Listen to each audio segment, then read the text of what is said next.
A very good morning to you, honorable ladies and gentlemen. Apologies for starting a bit late. We are just giving more time for people to join, and we shall seek indulgence for 5 minutes, 5 more minutes, so that we begin. As of now, we have about 15 people who are in attendance. So we hope when we reach about 20 or 30, then we can be able to kick off. So just 5 more minutes, then we should be good to go. I have already displayed the agenda for the day. I hope you can all see what we shall be discussing today. These are our workshop's objectives. The agenda items, as you can see. So in 5 minutes, we shall be starting. So thank you for understanding.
All right, I think we can begin now. We have enough quorum. Once again, good morning, ladies and gentlemen. Dear partners, consultants, and colleagues, I will welcome you all to this validation workshop today, where we will hear a presentation from our consultants on 2 studies. One on the regional survey on civil society engagement in the EAC integration process, and the second one will be on the development of the EAC Gender and Youth Barometer. Today marks a significant milestone in our collective efforts to strengthen civil society participation and promote gender equality and youth inclusion within the East African Community Integration Agenda. These studies, as a way of introduction, were commissioned in recognition of the growing need to ensure that our regional integration efforts remain people-centered, inclusive, and responsive to the lived realities of the East Africans. They are direct response to policy commitments under the EAC Treaty, especially Articles 5, 7, 127, and 129, which all emphasize the active participation of civil society, youth, and women in the EAC processes. We undertook these studies to generate evidence, assess gaps, and shape concrete strategies that will inform policy, programming, and engagement across the region. Our intention is not only to document challenges, but to amplify voices, identify best practices, and propose actionable recommendations for a more inclusive East African community. You'll allow me to take this opportunity to express our sincere appreciation to our development partners, the East African Civil Society Forum, the GIZ, and the European Union for their generous support in making these initiatives possible. A brief overview of who is ELS, and I'm glad that our CEO has joined us now.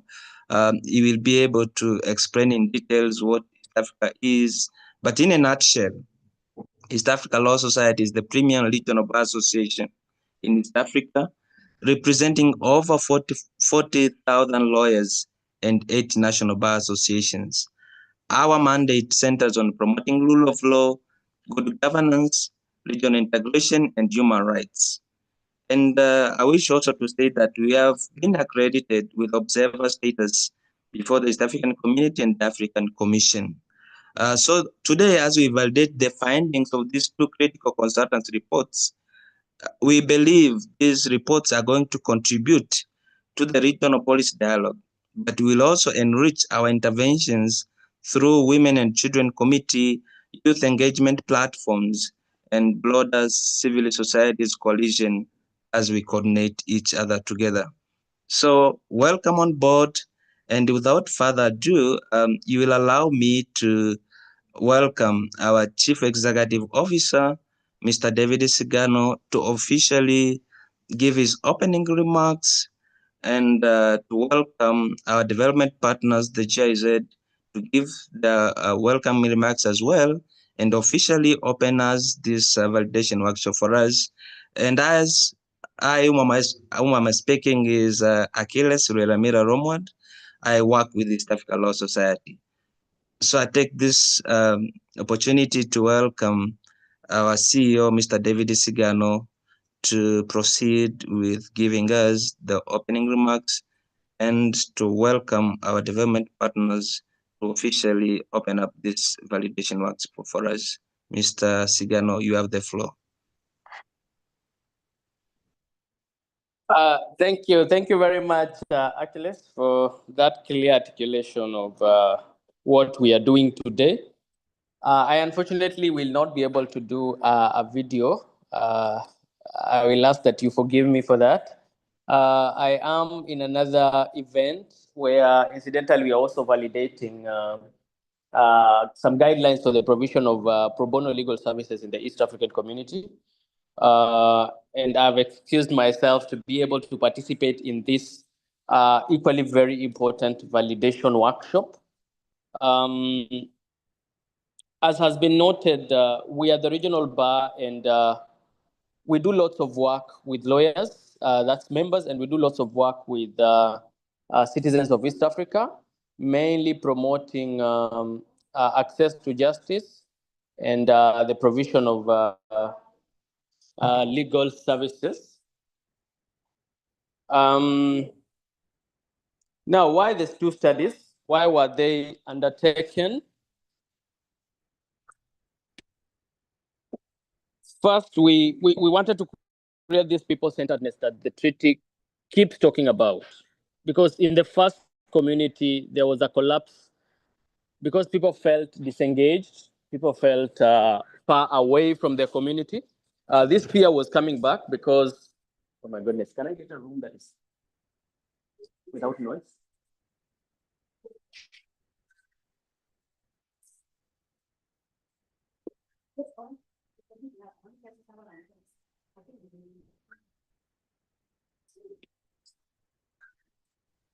David, you can hear you loud and clear. I wanted somewhere quieter. I can't get somewhere quieter, the place I'm in. So there was much more focus on business, which, sometimes makes people feel not as connected as they should with their community.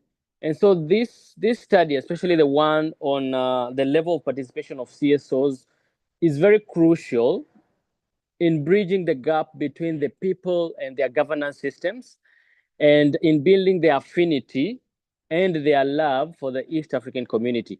And so the outcomes, as shall be presented this morning, should be able to give us an insight on how we can bridge that gap and how we can build that togetherness, and then how citizens can be brought much more closer to their community, how they can engage, participate, and contribute meaningfully to the development of the East African community as a whole.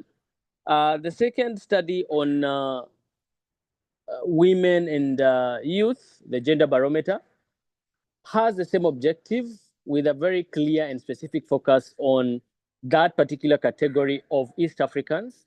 We need more women voices. We need more youth voices in our community.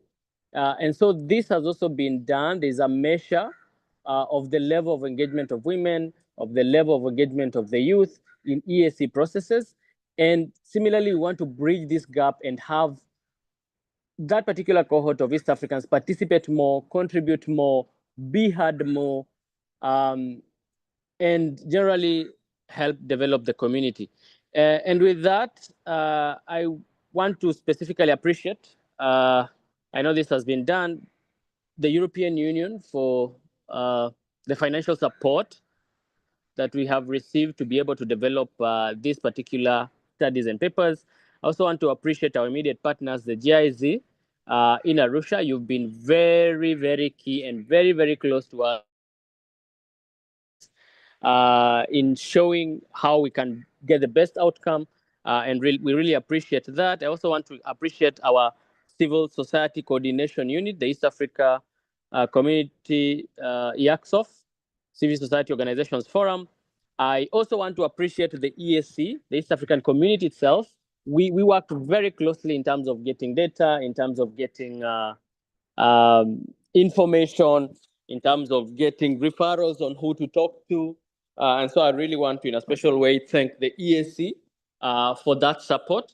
I know we're going to need the community in terms of taking this forward into implementation of the key recommendations of these two studies. And I'm sure all the partners that have been involved and all the partners that are online, that have taken time to join us online today, we're going to work with you. We're going to make sure that East Africans feel that they're a part of a common cause and a part of a very important community. That said, let me take this back to our programs manager, Achilles. I believe you are our moderator for today. I notice I haven't thanked our researchers, the people that have made this work possible. So I want to thank the Tectona Group from Kenya for all the work that they did to be able to complete this exercise. I know there was a lot of back and forth. There were a lot of requests to prepare, questionnaires, forms, distribute them, talk to people. I equally want to thank Baikan Mujuni for his work together with his team on the Gender and Youth Barometer. And this being a validation, I want to welcome everyone to share their thoughts, share their comments.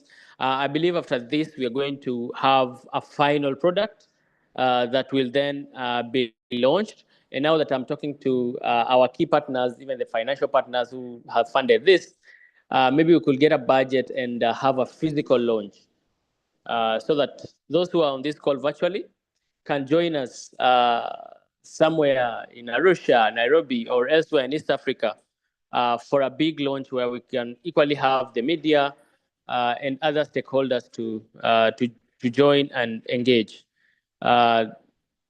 Thank you all, and back to you, Achilles.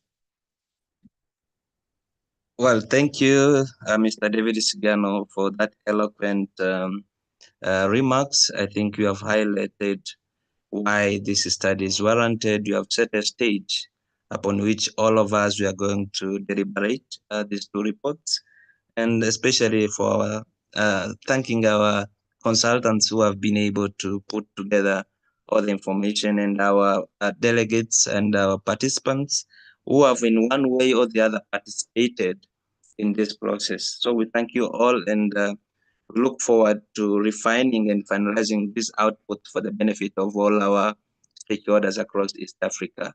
That said, allow me to welcome a representative from our development partners, GIZ, to say a word.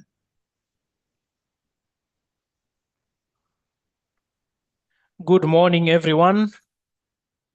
Good morning.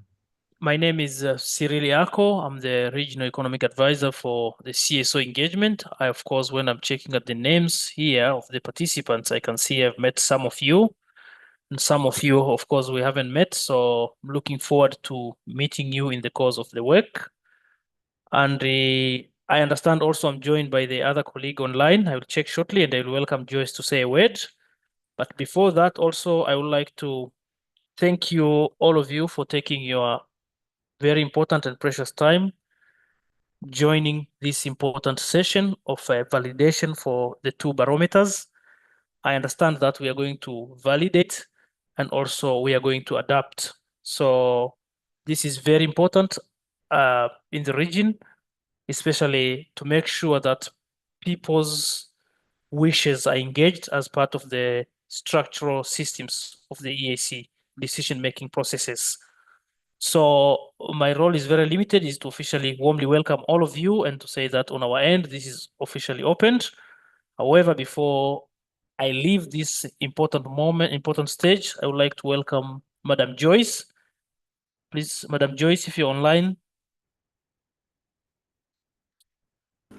Yeah, thank you very much, Cyrili, and thank you everybody, our partner ELS, for the progressive work so far that we have done together in the implementation of this project, and to everybody that has dedicated their time and interest into these two researches that has been done to contribute meaningfully to the integration process and also to advancing gender equality in the region through checks and balances, especially looking at the compliances that our partner states have been committing as far as the promotion of gender equality is of concern and implementation of the regional, international, and national frameworks and policies that are geared towards the promotion of women and youth empowerment.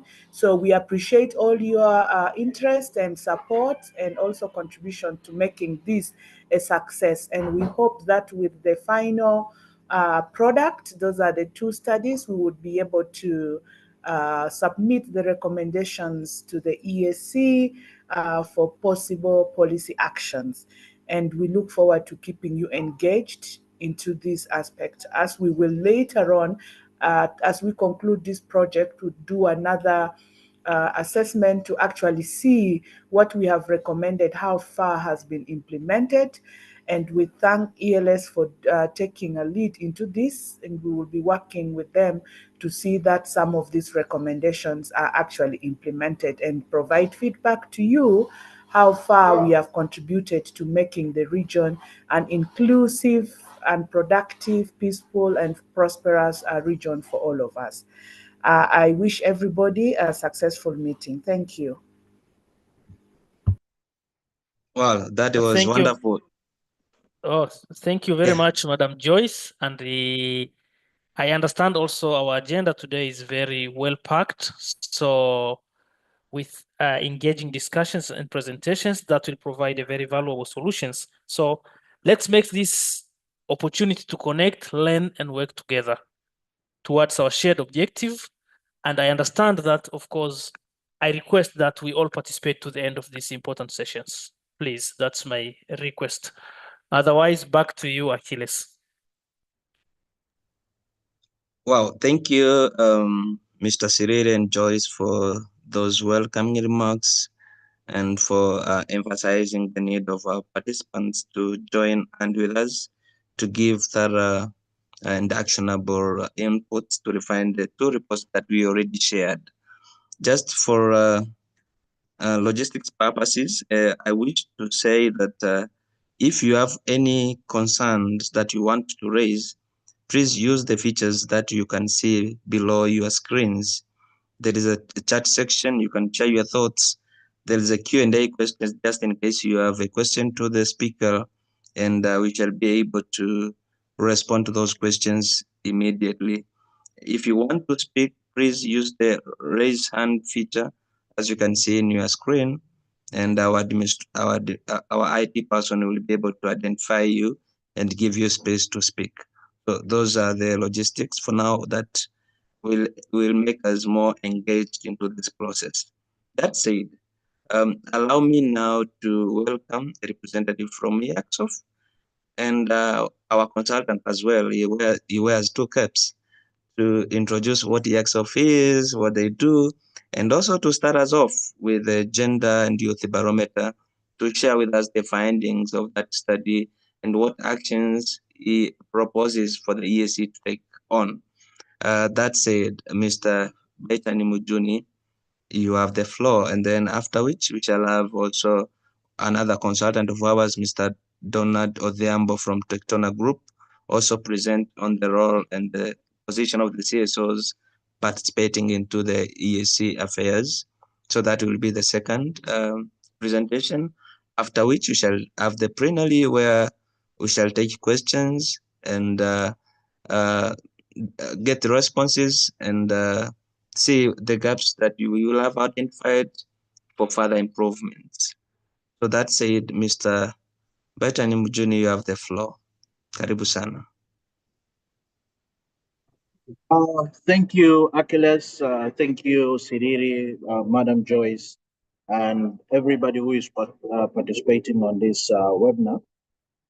For EACSOF, I think most of the members invited into this meeting, they do understand what EACSOF is and what we do, because when I look into the list of attendees, most of them are members of the EACSOF. But according to the schedules of our CEO, she was not able to be available for this meeting, but she sends regards and blessings to the succession of this meeting. So allow me to go straight, because we are already 29 minutes past the set time. Achilles, would you assist me to share the presentation?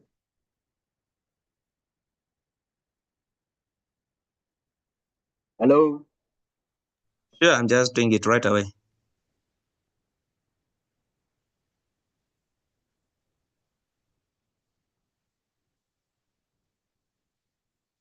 Just a minute.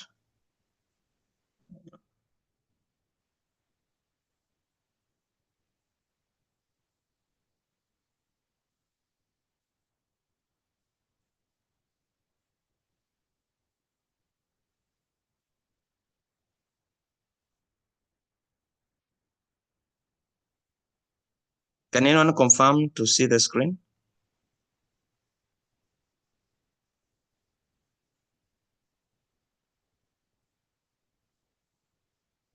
Mr. Biden, can you confirm? Yeah, I can see the screen. Actually, proceed. Achilles, can I share mine? Because I think yours is a bit disorganized. Sawa.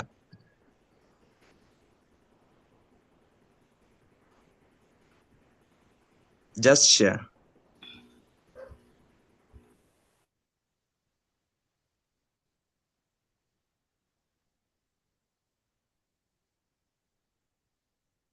You see the screen? Yes, we can see it. Okay. So I'll be presenting on the EAC Gender and Youth Barometer of 2024. The main work was to assess the East Africa Community Partner States' compliance with the EAC Gender and Youth policies, and also to look into the way how we can see the gaps, but also look into the way how these gaps can also be addressed. So the main question would be, why the gender barometer? We do understand that the East Africa Community partner states have been making a lot of commitments that are more strong towards gender equality and youth empowerment.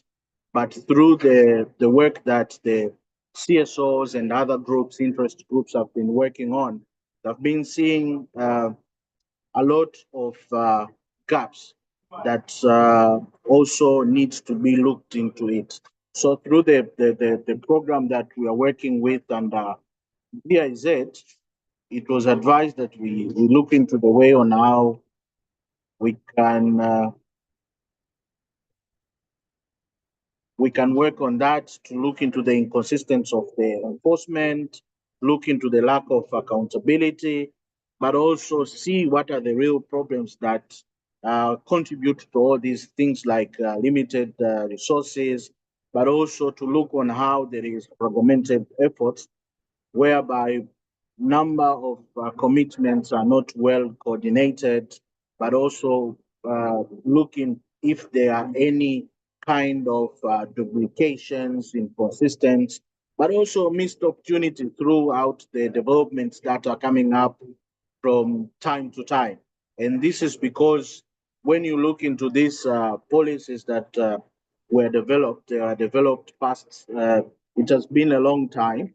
Imagine the youth barometer for 2013, of which now it's under some revisions, but also the gender 2017. So all these were the key issues. But why we wanted to look into also this was also to establish a clear benchmark to evaluate uh, what the partner states have been doing, what is the country compliance, and how transparent stakeholders are holding the people responsible accountable.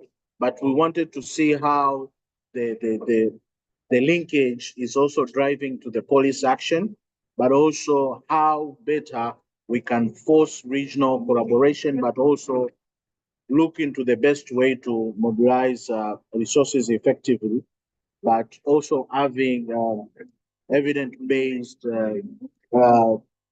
allocation of funding to ensure that youth and gender empowerment initiatives are well targeted.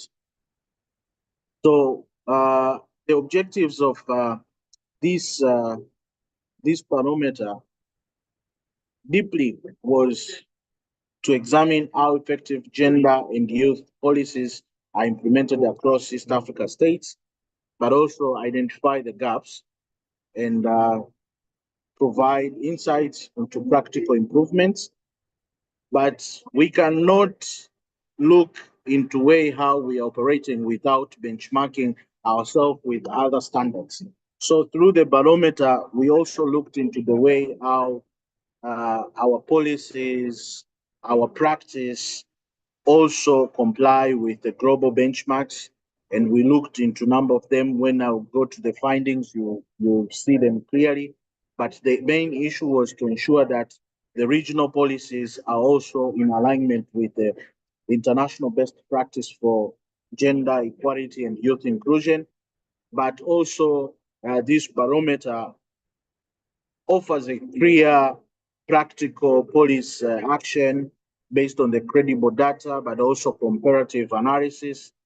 And also, when we were doing this job, we also saw that there is also an obligation of supporting the movement, the efforts that are around bringing into what has already been done by the government, civil society, but also the development partners in driving meaningful changes in the region. So the scope of the barometer covered all the 8 partner states of East Africa Community. And we do understand that each country has got its own unique socio-economic and political context, cultural context. But at the end of the day, we were looking to the best way on how to make the comparison, but also learn from one another. So the coverage did not leave uh, any partner state behind. So when we were doing the comparison, there are 8 thematic areas that we are looking into it, and these thematic were based on what the policies, the gender and the youth policies communicate.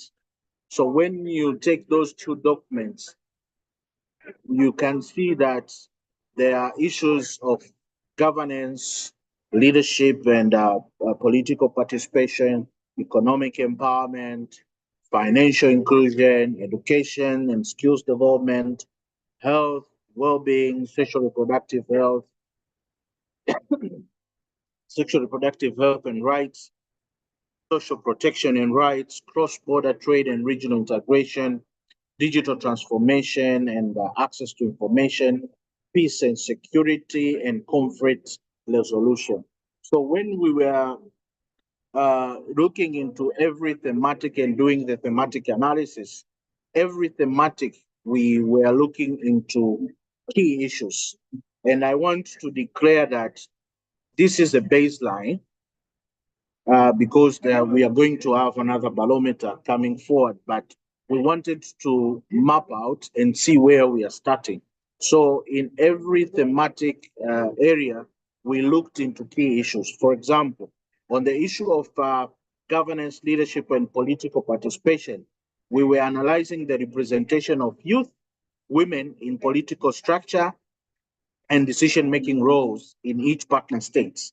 But also we examined the implementation and the effectiveness of the affirmative action, gender quotas, the youth representation mechanism. But when we were looking into economic empowerment and financial inclusion, we were reviewing the access to finance, entrepreneurship support, participation of youth, women economic activities, but also we were evaluating the regional disparities in economic policies and their impact on financial inclusion. On education and skills development, we did an assessment on quality and relevance of education system, vocational training, and innovation initiatives, but also we looked into alignment between education curricula and labor markets needs, especially for youth. And on the thematic where we were looking for health, well-being, social reproductive health rights, we examined the accessibility, the quality, the effectiveness of health services, including maternal and reproductive health, but also we also looked into disparities and barriers that are affecting youth access to comprehensive SRHR services. And on social protection and rights, we evaluated the effectiveness of legal frameworks addressing issues of gender-based violence, child marriage, female genital mutilation, and social safety nets. Also, we looked into gaps in enforcement of mechanism of protecting vulnerable groups, but also on the side of the cross-border trade and regional integration, we analyzed the participation and opportunities for women and youth in cross-border economic activities, evaluation.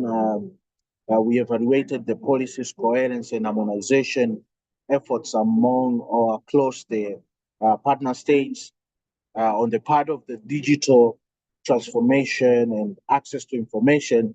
We were looking into the access of digital inclusion, ICT infrastructure development, digital literacy programs, and equitable access to digital opportunities. But also we examined the digital divide and its implication for gender and youth empowerment. On peace and security and conflict resolution, we evaluated the engagement and the role of women and youth in peace building, conflict prevention, post-conflict reconstruction, reviewing the compliance with international mandates on youth and women security. All this process, we had a multidimensional mixed method approach, whereby it was divided into a number of categories. One was quantitative survey. So we conducted a survey that we got 56 respondents from across 6 partner states, which was Kenya, Rwanda, Somalia, South Sudan, Tanzania, and Uganda. And we captured baseline data on employment, leadership, education access, policy implementation, and key barriers facing youth, women and youth. So if you look into that, we have 8 partner states, but on the quantitative survey, only 6 participated. So after doing data cleaning, and we discovered that we were missing data from 2 partner states, we improved the approach whereby we also engaged the qualitative interviews, and we conducted 45 in-depth stakeholder interviews with key experts and decision makers representing all the 8 EAC partner states. But we also ensured that we are getting a lot of uh, response from Burundi and DRC, which were not surveyed. And this provided a deeper and contextual specific insights into the barriers and opportunities and policy implementation gaps. And this survey and these interviews expanded on the survey. So issues that were missing on the survey were also expanded into the interviews. But also to balance the data, to balance the credibility and the accuracy of the data, we also did policy review. We did critical examination of the EAC gender policy and the youth policy, but also we did a review on related national policy documents from the partner states to understand how their implementation is going, but also to understand the mechanism or the commitments that are already put into place. But also we did analysis from the national reports.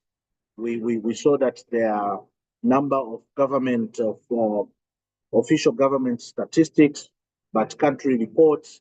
But also we looked into implementation frameworks from different ministries and regional bodies with the focus of youth and gender. But also we had to share some to the stakeholders to get inputs.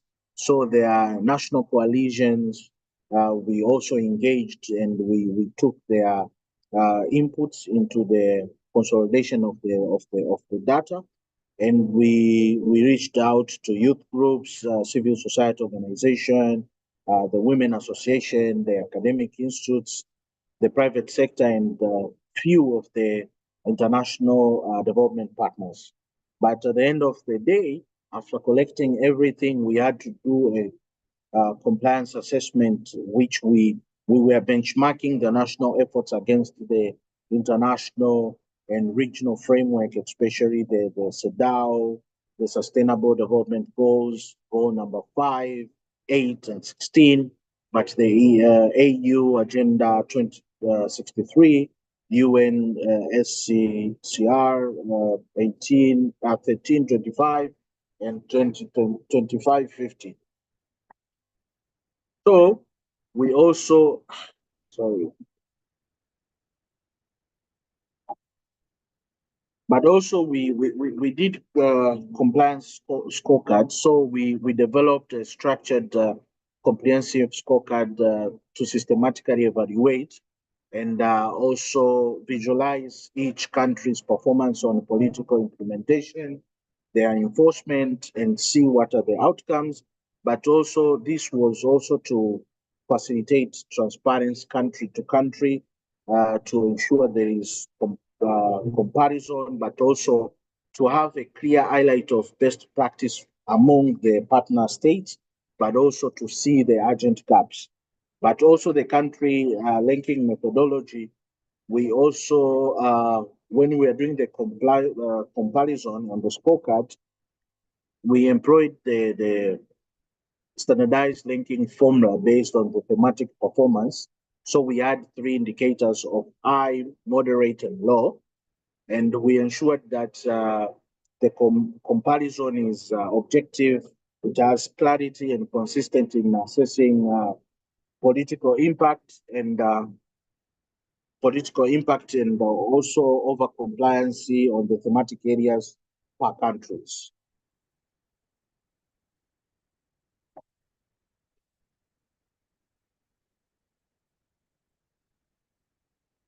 So on the key findings, So through the thematic areas that we were looking into them, we had 8 thematic areas, and the first one was leadership and political participation. So through the implementation, you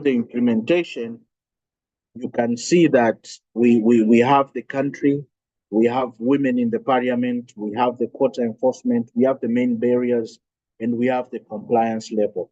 So through the when we were doing the comparison and the compliance issues, we found that on the issue of leadership, political participation, Rwanda as a country is doing great, and there is a lot of success stories that we can learn through on how they have achieved that 61%. And we saw how they are strong. They strongly enforce the quotas, but still there are barriers, and these barriers are mostly into the legal frameworks to ensure that they are more enforced.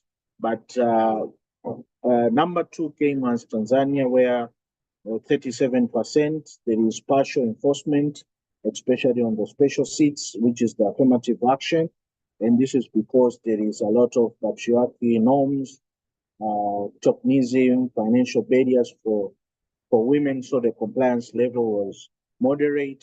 For Uganda, there is partial enforcement on the reserved seats, although it is also mentioned into their constitution, but there are a lot of barriers in financial barriers for women to participate into the political participation process, but also electoral malpractice was most seen. In Kenya, it is partial, 2/3 rule, and it is not enforced, it's weak, and financial constraints and political violence. So the compliance level was moderate. For Burundi, the quotas exist, but poorly enforced. There is a lot of political instability, weak institutions to enforce the quotas, but their compliance level was low. As for South Sudan, no quotas enforced, but there are barriers in culture, political stability, so the compliance level was low. DRC, there's no quotas at all, but still there are challenges on culture biases and weak governance systems, so their compliance level through the assessment was low. Somali, the women in parliament is just 14%.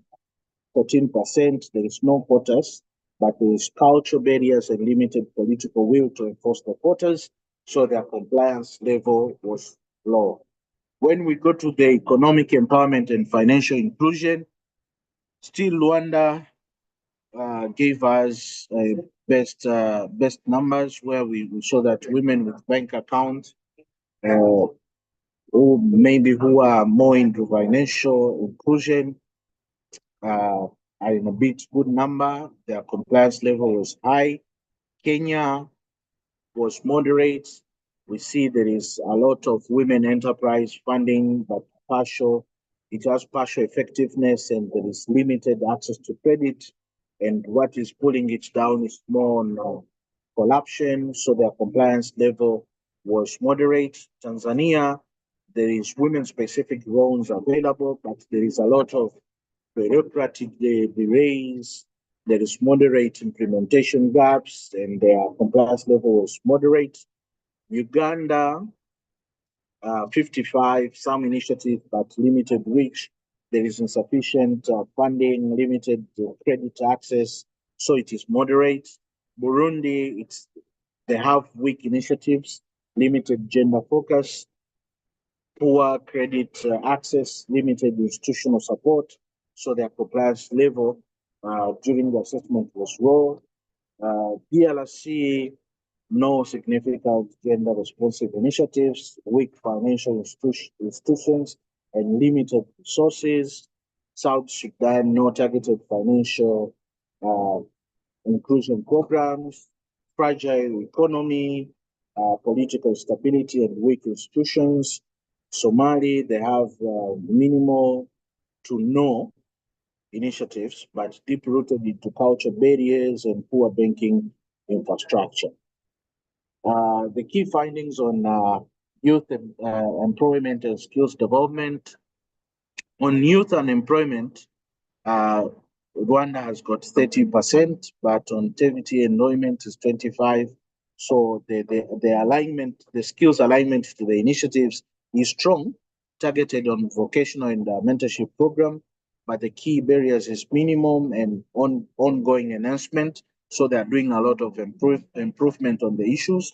In Tanzania, the vocational programs, they're existing, and moderate implementation. And wonderful, now there is another improvement that has come out, but the improvement has come out when the report is already has already been written. So I think when we are doing another barometer, we can cover that. But there is key barriers on skills match and limited market integration. In Kenya, some of youth training initiatives and partial alignment, corruption, and limited entrepreneurship support has been the key barriers. In Uganda, youth initiative exists, but inadequate supported. Brain drain, limited local entrepreneurship support has been the key barriers. But in Burundi, there are limited initiative, poor skills training programs, political instability, and weak education system has been a problem. To DRC, we saw minimum skills development initiatives, and the key barriers are still weak governance, inadequate funding. South Sudan, virtually no targeted programs, poor infrastructure, and political instability has been the problem.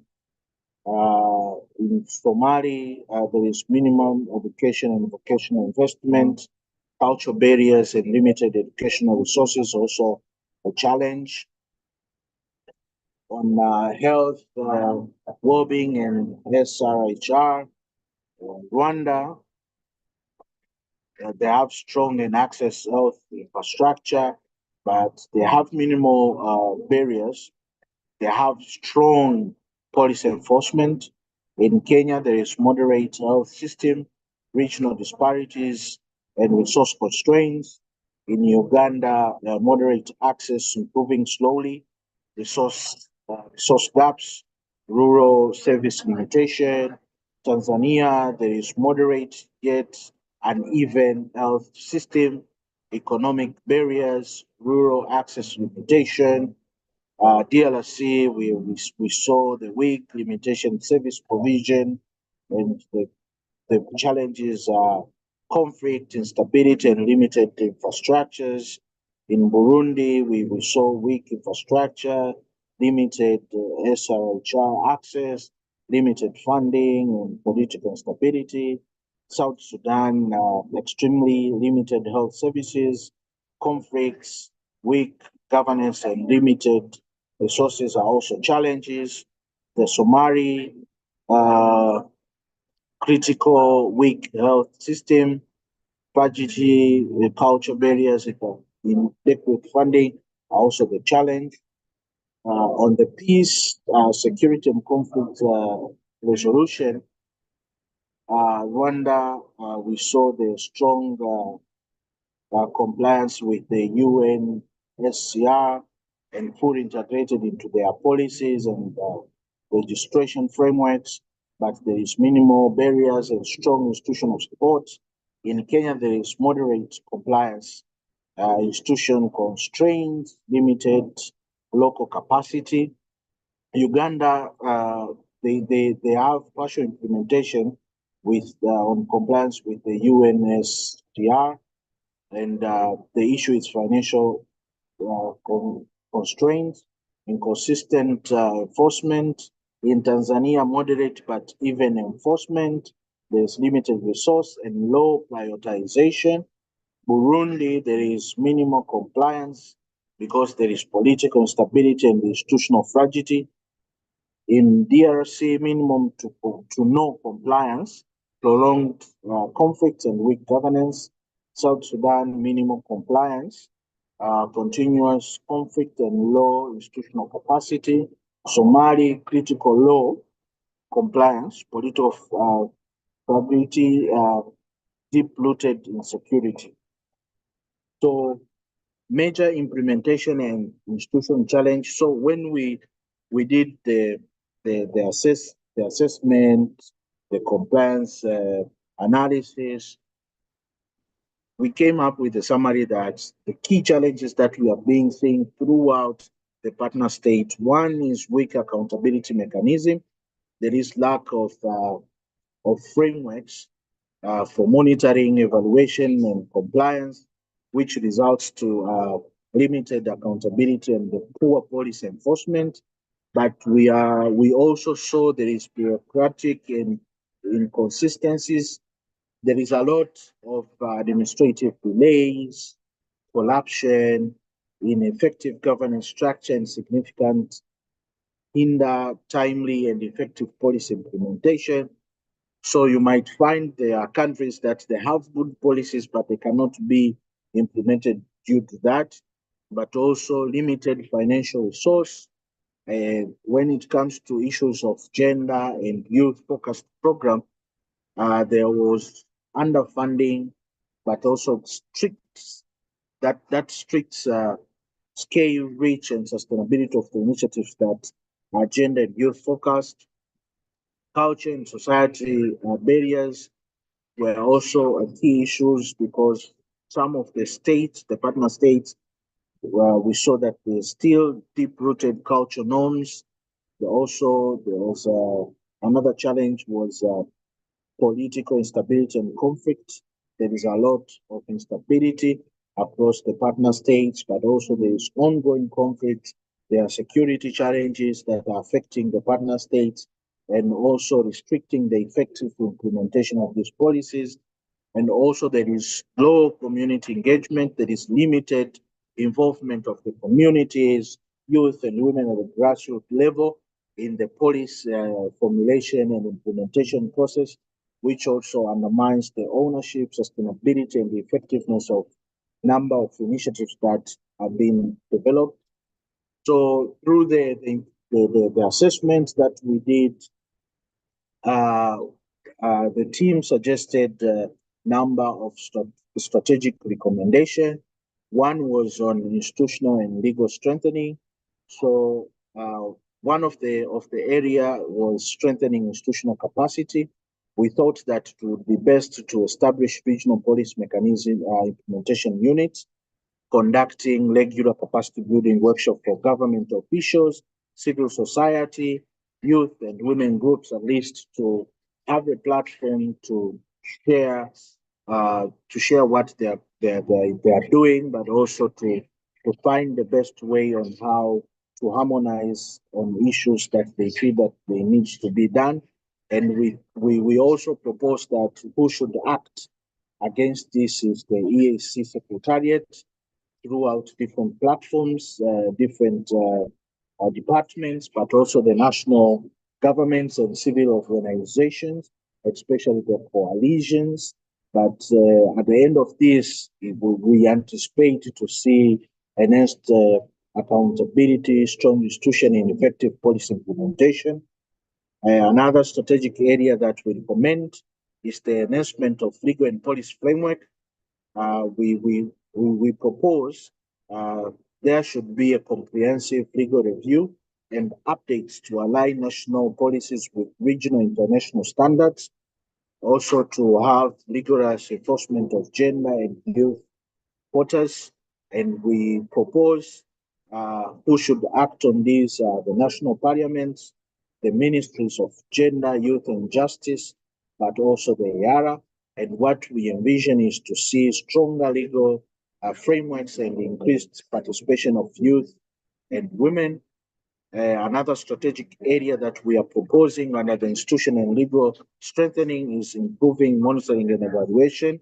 We propose development and institutionalization of regional compliance scorecard, conduct regular audits, and produce transparent public reports. And but also we think that the EAC monitoring unit, the EAC Secretariat monitoring unit, the National Statistics Office or bureaus and independent research institution can work upon that. And we envision through that greater accountability, transparency, and timely corrective action. Another strategic area that we are proposing is increased budgetary allocation and transparency. We recommend the prioritization of gender responsive budgeting in national budgets, but also transparency in funding allocation and regular tracking expenditures. And we propose the Ministry of Finance and Planning in the partner states, parliamentary budget committees, and development partners to work upon that. And also, what we envision is effective resource use, adequate funding, and enhanced public trust. On strategic recommendation on economic empowerment and youth empowerment, strategic area one is enhancement of financial inclusion. We propose developing accessible, gender responsive financial services and products, increasing funding for women in youth entrepreneurship program. The national banks, central banks, financial institutions, and banks and development partners can act upon that. The expected outcome through kind of implementation can be increased economic participation, poverty reduction, and improved livelihood for women and youth. Another strategic area is boost youth employment initiative. We propose alignment of TVT and economic programs closely to labor market demands to expand youth innovation hubs, entrepreneurship incubators, and mentorship programs, Ministry of Education, vocational training, private sector companies, Chamber of Commerce's, universities and training institutions can work on that. The vision is to reduce youth unemployment, improve skills matching, and increase entrepreneurial activities. Also strengthening public-private partnership PPPs. We propose fostering collaboration between private sector, government, and civil society to provide job opportunities, practical internships, encourage private investment in youth-focused sectors, and we propose the private sector business, national government trade ministries, Chamber of Commerce and the industry associations work upon that, and we envision to see the greater job creation, sustainable economic growth, and improved practical skills development. Another strategic area for recommendation is support market integration and women integration for women and youth. We recommend harmonization of cross-border trade policies to promote greater economic participation by women and youth, remove systematic barriers that limit market access and business opportunities, and EAC secretariats on trade and custom units, national ministries of trade and industrial, regional trade association can work on that to expand the regional economic integration, increase trade opportunity, and reduce inequalities. On social and digital inclusion, expand the gender responsive budgeting.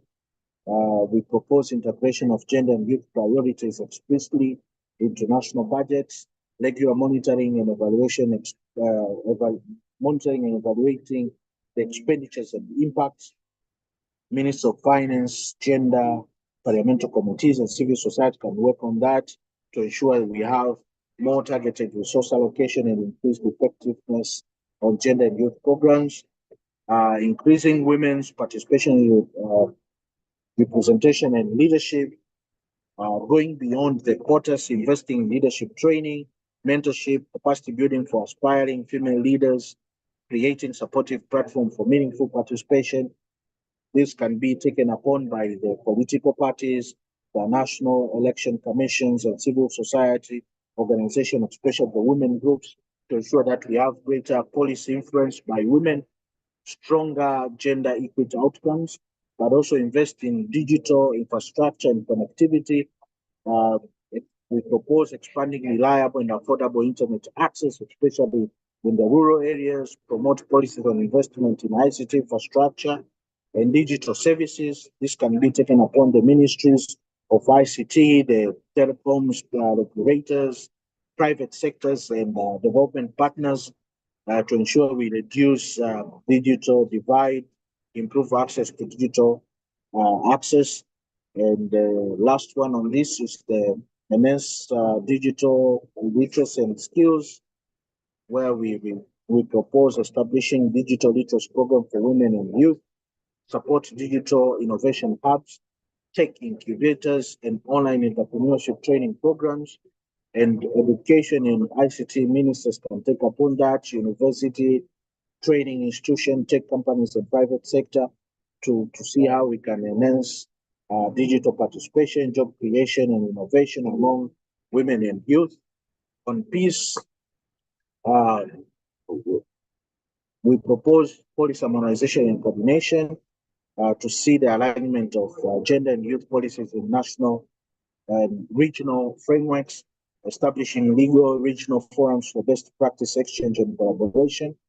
EAC secretariats can take up upon that, the national government, the gender and youth ministries, the regional bodies, the EAC, ELS, to ensure that we have greater regional coherence, improved implementation outcomes, but also enhance cross-border economic integration.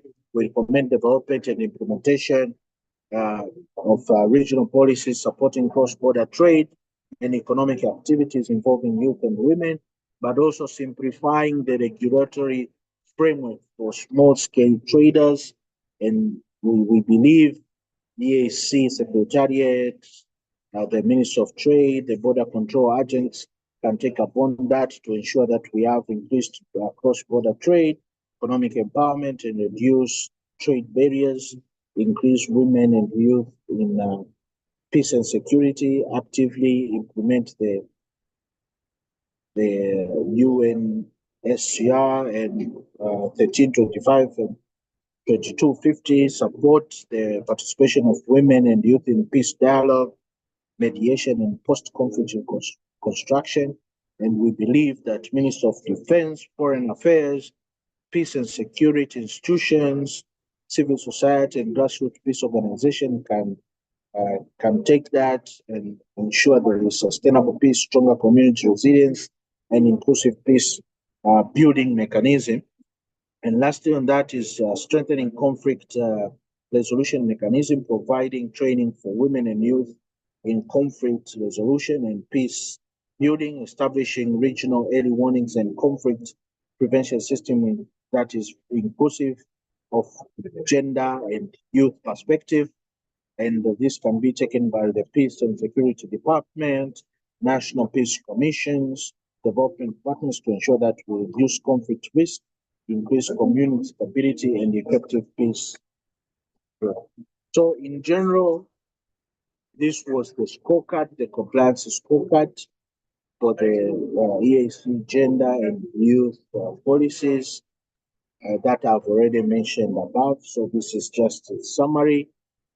So this is just addition that when we are looking into the scorecard, we saw that Rwanda had higher numbers. So I created the slide that shows the best practice as the regional benchmark, because what we have seen is that there is strong legal and policy frameworks, there is gender responsive budget, there is effective vocational and youth employment programs, there is inclusive health and SRH access, women and youth in peace and security.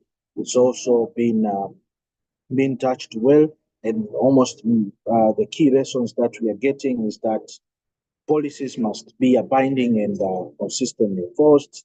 The quotas are quotas alone are not insufficient without enforcement, but also we see that there is a need of more commitment in financial inclusion, regular tracking to ensure accountability, to align the education and economic needs, to ensure that we reduce unemployment, support the creation of support innovation and creation of entrepreneurship programs to ensure that there is economic resilience, but also improving the health system to ensure there is broad social benefit and the community engagement is engaged. There is ownership to overcome barriers, but also inclusive peace and security to promote long-term stability and ensure there is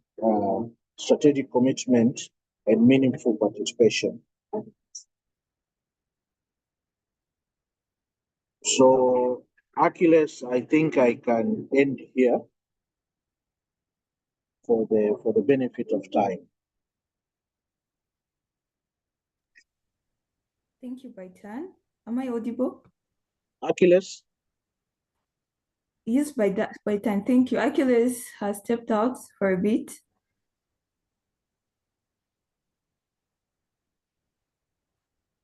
Am I audible? Yes, you're audible. Okay. So, good afternoon, everyone. I'm Nadej. My name is Nadej Iriho. I'm a legal assistant at ELS, and I have been given the privilege to proceed with the moderation of this session by Achilles.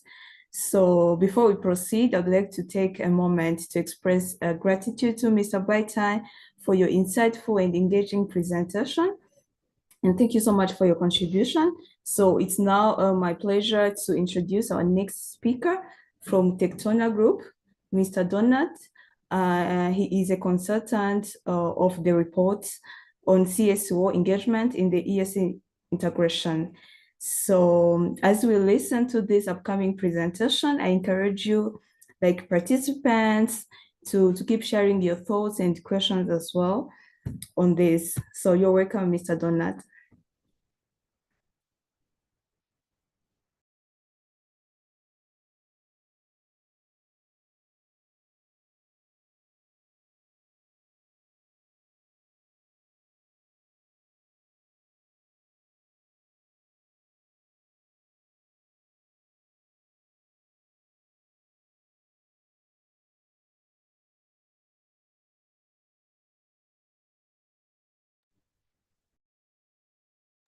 Mr. Donat?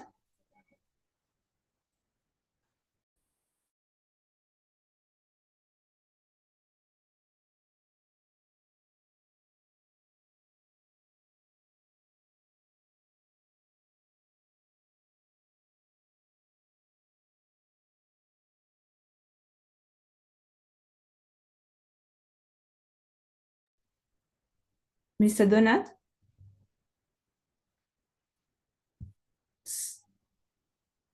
Oh, okay.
Mr. Donat, we can't hear you.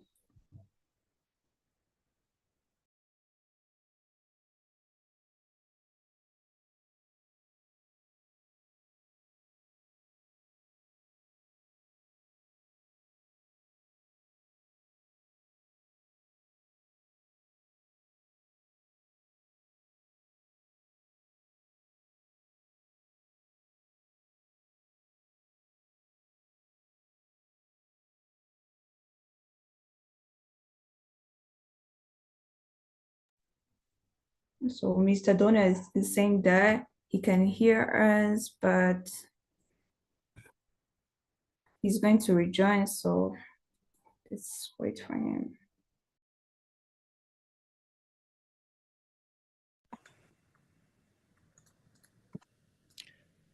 Hello, can someone hear me? Yeah, we can hear you. You're welcome. Sorry. I think I had a bit of a glitch from my end. Let me share my screen. Yeah.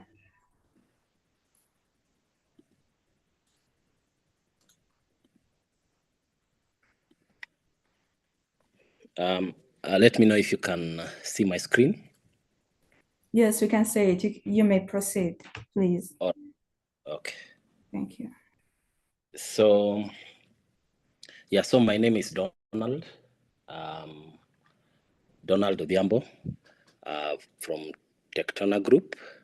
Tectona is a results-based management organization. We also do a lot of work around sustainable change management, but a lot of our work has been centered around monitoring, evaluation, and learning, supporting organizations, government agencies, entrepreneur support organizations, and startups. It is on that basis that we were also engaged to support with this particular assignment. So I don't know how many minutes do I have, so that I just focus on just the critical areas, because the report had been shared earlier, and we can also share it after this for deep dive by various stakeholders. So you have 30 minutes. Okay. Right. Yes.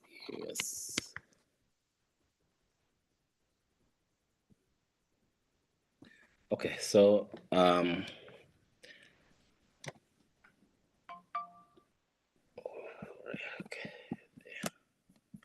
okay, so we were also engaged alongside Suleiman to also support with this assignment.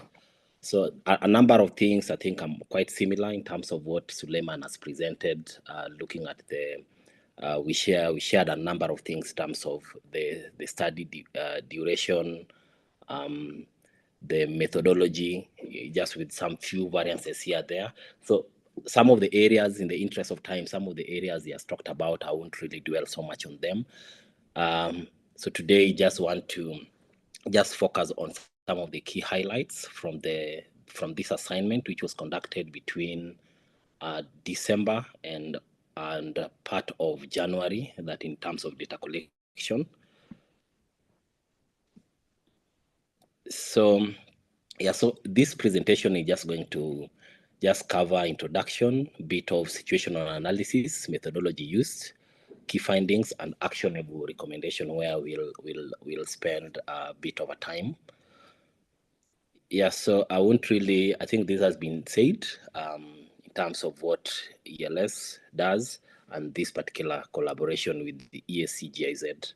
So I'll just move straight to, yeah, so I just wish to mention that the findings of these particular assignments are very, very key in terms of designing and implementing a project by ELS and other implementing partners on strengthening the civil society's participation in the regional integration process. So as you will see, yeah, so in terms of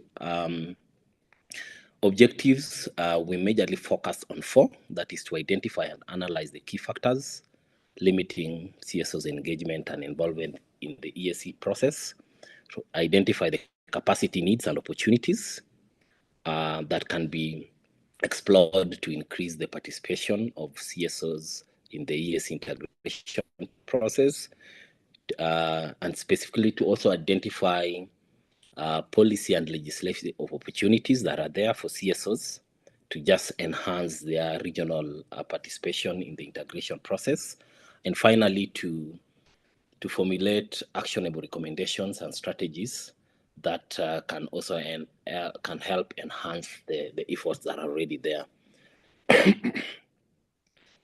Sorry, I'm a bit under weather, so if you hear some coughing from time to time, just forgive me.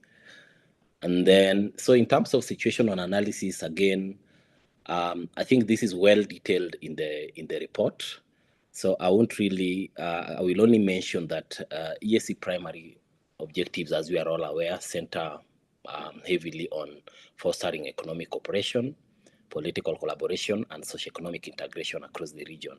And with this, in view of the work that CSOs are also do within the region, their participation in this particular process is very critical. And it is at this backdrop that and of course, as they try in their effort to participate in the regional integration process, there are a couple of challenges that we are going to see under the findings that they still continue to face. These are some sort of limited, to some extent, their participation in the regional integration process towards fostering economic, political collaboration, economic cooperation, growth, and all that. So it is at the backdrop of this that ELS, in collaboration with EAC, GIZ, and other partners, saw the need to commission this particular survey to just look at what are some of the pain points, what are some of the pressing needs, best practices that can be adopted, actionable recommendation that can also be put in place, which in view also what are some of the innovative ways, because we are aware that CSOs have quite a number of them have been involved in this particular process, but it is time also to look at what are some of the innovative ways that can also be adopted towards ensuring that there is a multiplier effect in their current efforts. So that is just the situational analysis. And of course, the entry points for CSOs in the region. There are already some established structures that are in place. We have treaty commitments, we have policy and strategic frameworks, consultative dialogue frameworks, and then we also have observer status for CSO. So these are in view of some of the structures that are already in place in the region. So in terms of roles of EAC integration, I've also briefly mentioned this. I won't really dwell on that. So quickly, I want to look at the methodology that was also adopted, which is pretty similar to what my colleague has also talked about. The survey covered the 8 member states, targeted the 8 member states. And the only difference that for our assignment specifically were our target groups were CSOs, rather youth and women. So we targeted organizations that are also operating within the civil society space. And a number of our respondents, rather key informants, also were drawn from CSOs that tend to have regional visibility. Considering the timeline for this particular survey, we needed to adopt a strategy that would help us gather adequate information that is more of like representative of the region. So as we'll be looking at the number of people that were engaged, it should also be well noted that before the survey, we did a survey pre-qualification where we identified the key experts and key CSOs that we needed to target in the survey. And with that, they were selected in such a way that a CSO would have more of they have regional presence. So as much as maybe they are headquartered, let's say in Uganda, you find that they also have operations in other EAC member states. So that one really helped us to get more of a representative perspective of some of the issues under the subject matter. So yeah, so with this, I think we were able to gather data that we strongly believed were credible and gave us an overview of the status of things. So in terms of the design, again, this was a cross-sectional study design, so data were just being collected at one point in time. We were not trying to follow this one over a long period of time. So data was collected in December, and when we'll be looking at perception, the questions that were touching on perception of various CSO members, we were looking at a recall period for the last 6 months. How has the perception changed, or how is the perception in terms of their involvement in the EAC integration process?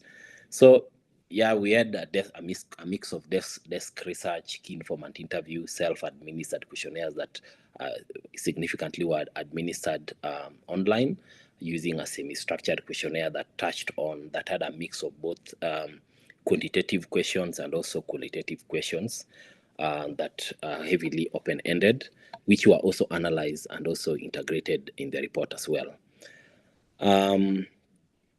Yeah, so I've talked about the pre-qualification process, which was very, very key to ensure that we have a good representative of information. In terms of the implementation plan of this survey, we heavily followed 3 major steps. We had an inception, which gave us an opportunity to understand the scope of assignment and specifically the objectives that this survey sought to achieve. We had the field data collection, and finally we had the data preparation, analysis, and report development.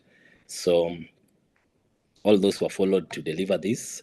Sampling method, again, I think I've talked about how this was done, and of course, this was purposive sampling, especially for the qualitative survey bit of it. Data collection tools, I think I've also talked about this. So I won't really dwell on that. Both secondary and primary data collection methods were used, and then luckily enough, just when the survey was commissioned, there was a 7th annual EAC Secretary General's Forum that was held in Nairobi on 10th and 11th of December 2024. So we leveraged on this opportunity to roll out the surveys. So the survey was commissioned on that particular day, where we tried to engage a number of participants in that forum to just share their feedback. And they were scanning the survey, filling on their own, and then participants who needed further clarification, also our team were also available to just support this.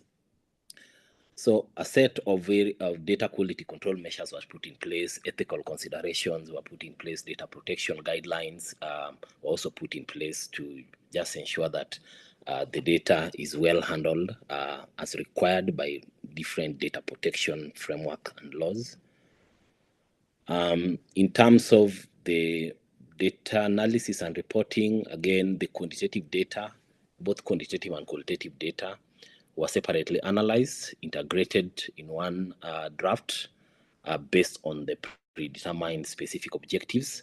And then the draft report has been presented as those who have accessed it in charts, graphs, tables, photos, infographics, etc. But specifically the question on perception, which was based on a scale of 1 to 5, and with a recall period of the last 6 months, that was also very critical in terms of assessing how the CSOs feel about the subject matter. So I won't really dwell on the limitations of the survey. So prior to that, of course, some of the limitation, there are some data gaps in terms of even the landscape of ESO. It's very difficult to just have a centralized place where you can get, like, these are the number of CSOs we have operating in the region, desegregated by thematic focus areas and things like that.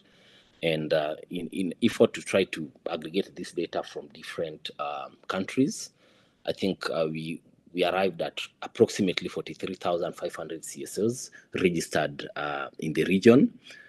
This data can be verified further by just doing in-country data gathering and try to get up-to-date information on that.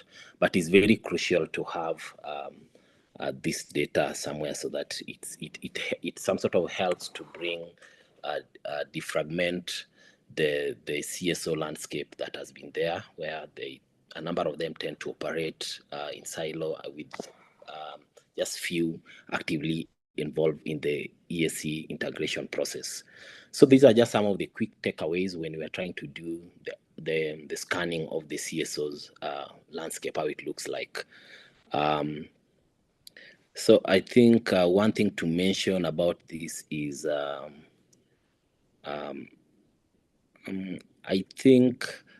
think this is I think that's just enough for this. So in terms of the key findings, a number of 54 key informants were drawn across CSOs in the region, and we tried to really get CSOs that represent the regional outlook. So out of these, 7 out of 10 respondents were male. And in terms of the representation of these respondents by where these CSOs were headquartered, again, we can see the numbers. We tried to get quite a number of them. We faced challenges in terms of trying to reach out to some countries, but I think due to current political situation in some of those countries, some of the numbers were a bit low. For instance, South Sudan.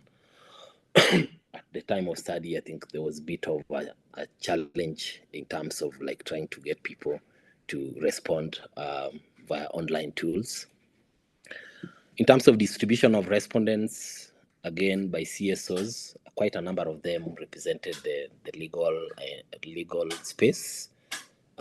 We also have governance, administration, agriculture, and food security, education, all the way, as you can see, with some of them also having sectors also representing child rights, advocacy, youth-driven policies, religious organization, faith-based organization. So in the next the next part of presentation, we are now going to look at the findings, which were disaggregated, which were presented by objectives. So I'll start with objective 1, which was to identify and analyze key factors. So here the first question, we were looking at familiarity with the EAC integration process. And I would say majority, that is 53%, were somewhat familiar with the integration process. Also followed by 38.9%. That is the participants that we engaged. So they were primarily the people we engaged in the survey, and a big number of them were quite involved in. They are quite familiar with the regional integration process. In terms of, though there are limited regional surveys that focus on public awareness and citizen-centric indicators around this, the familiarity with the process. But we believe these are some of the areas that going forward, regular surveys like Barometer that has been presented of the region would also continuously touch on these indicators just to try to assess this at citizen level, because this familiarity was this was focusing more on the key informants that we were engaging. So and in terms of secondary information also indicated that in terms of awareness, about up to 15% are highly aware, up to 40% moderate, with the low awareness among citizens going ranging between 45 to 75. Details of this and why this is the case, again, has been detailed in the report. This one is in view of the citizens' awareness.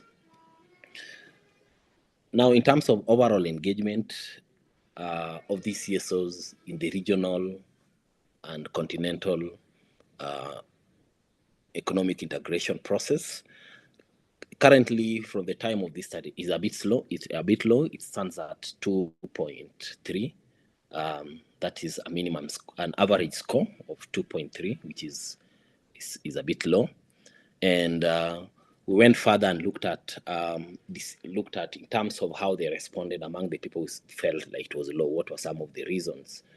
And this one, just high level details of these specific reasons, again, are clearly outlined in the report. So out of this, you can see majority, about a third, felt like there's limited awareness and access. That's why they felt like it's a bit low. And then we also have those who felt it's high is, of course, influenced through advocacy, capacity and skills. So in terms of perceived level of CSO's engagement in the EAC, so the first one is more overall. The first one focuses on the regional and continental economic integration.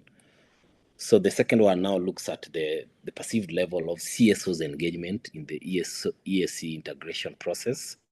Again, this was slightly below moderate because, as you can see, it's at 2.4. Would really need to, we hope that with the recommendations put in place, this can, again, in terms of reasons for this call, they have been outlined there. I won't really also dwell so much around that. Maybe I'll just leave the slide for maybe 30 seconds in case someone wants to scan through. Yeah, but generally, it's also low, as you can see. Also, the people, 42% of the respondents also felt like it's low because they felt like CSOs, I think maybe to mention this, CSOs focus more on their own goals, lack of structured CSO engagement and coordination, limiting EAC treaty hindering policy implementation, lack of inclusivity by EAC for non-state actors, shrinking civic space across the region, negative CSOs founders influence, and this was mentioned, for instance, in one of the countries, it was believed that some of the founders of these CSOs, they are also are heavily involved in government affairs.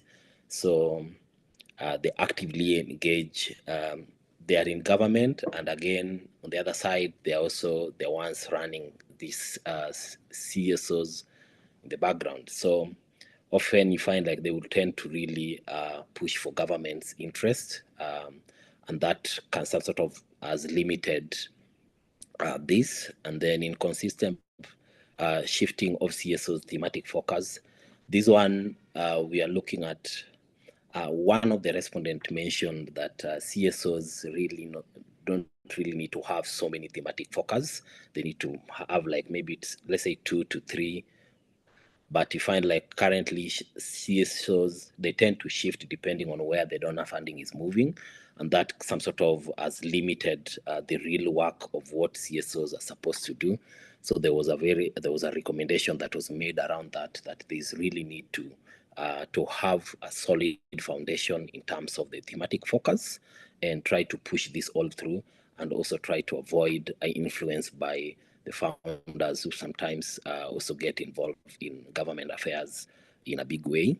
And then lack of proactive engagements by CSOs, and lack of capacity and failure to analyze opportunities for CSOs participation. So these are like in terms of low, and very low again, just structured CSOs, lack of awareness of engagement structures and other forums and processes, other forums, events, lack of effective communication. I think all these have been mentioned. Of course, the last one, low turnout on CSO engagement forums in EAC integration. I'm not sure how many CSOs showed up during the summit, the EAC, that in a big way this low turnout, and said from different sample from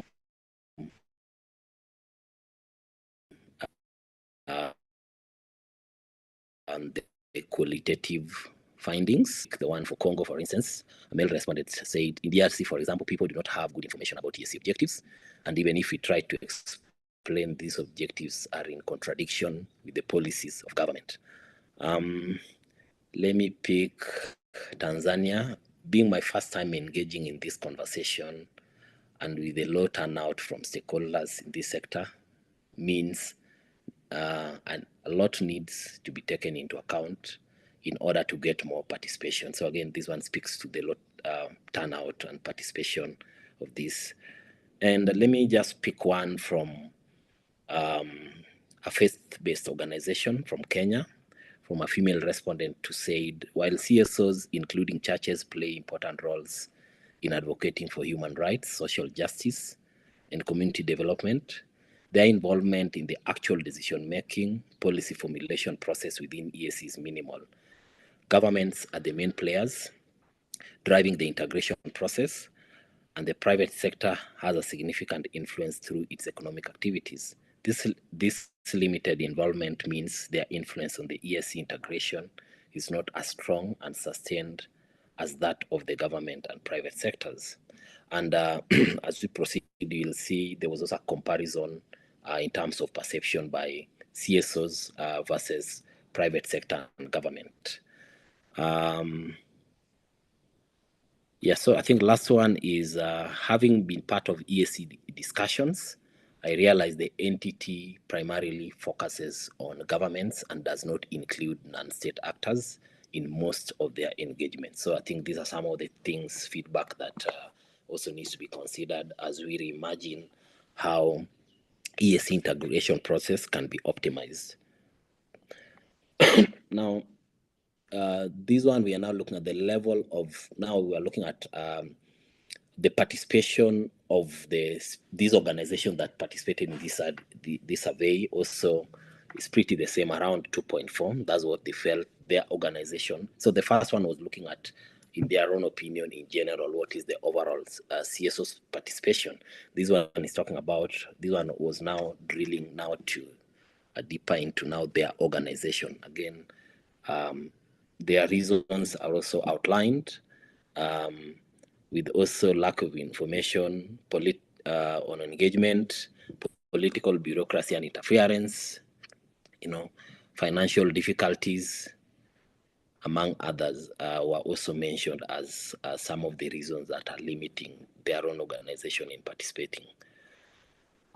Again, what they said, again, I think we've dwelt on this. Let me now look at the comparison of CSOs and other. So now looking at the CSO's engagement and other key stakeholders, and key stakeholders they were talking about, we are referring to government and private sector.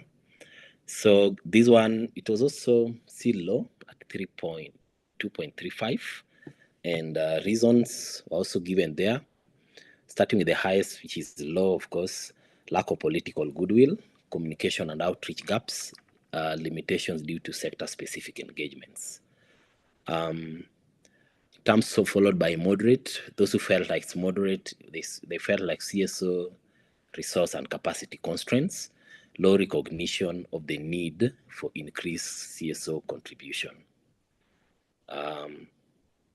So what a participant said regarding the comparison, they said private sector engagement is obvious due to cross-border trade, even though labor movement is still restricted, especially in legal sector.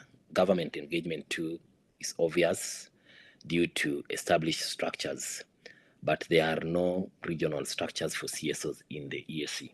I don't know, maybe your thoughts around that. Maybe at the end of it, we can also get to hear what you think about the comparison in terms of the two. So in terms of barriers to engagement in the EAC process, this was classified into three. We were looking at restrictive regulatory and political environments, organizational capacity and resource gaps, and limited engagement forums. So this was quantitative, or assessed quantitatively, but of course, we also, the information was enriched with the qualitative data that also tried to qualify some of this. Inadequate opportunities for citizen participation stood out as the main one, followed by shrinking civic space due to political interference. So that one, when we are looking at the restrictive regulatory and political environment, also looking at clamping down of civic society, restrictive government actions to alternative voices, all the way, as you can see on the slide. Also, the second category, we also looked at the organizational capacity and resource gaps. Again, limited or reduced funding opportunities to CSOs to implement regional integration activities. It really came out that a number of CSOs a few CSOs have really prioritized funds allocation to the integration process initiatives. So that is something that, as you can see, it really also came out strongly. And then lack of technical skills to understand and navigate the complex EAC structures is also is also stood out as an organizational capacity. Constrained financial resources, institutional expertise, and again resources, which I think are detailed in the report, and also which specific, when you say capacity, I think the report has detailed which specific areas to focus on to just enhance this. And then other barriers, we are talking about, I think that should be, yes, I think there's something that is missing, but it's fine. So in terms of other barriers, we are talking about lack of proactiveness among other CSOs, limited outreach and visibility of EAC forums, lack of harmonized taxation and legal compliance processes, political barriers, limited access to internet and digital tools, of course, lack of awareness.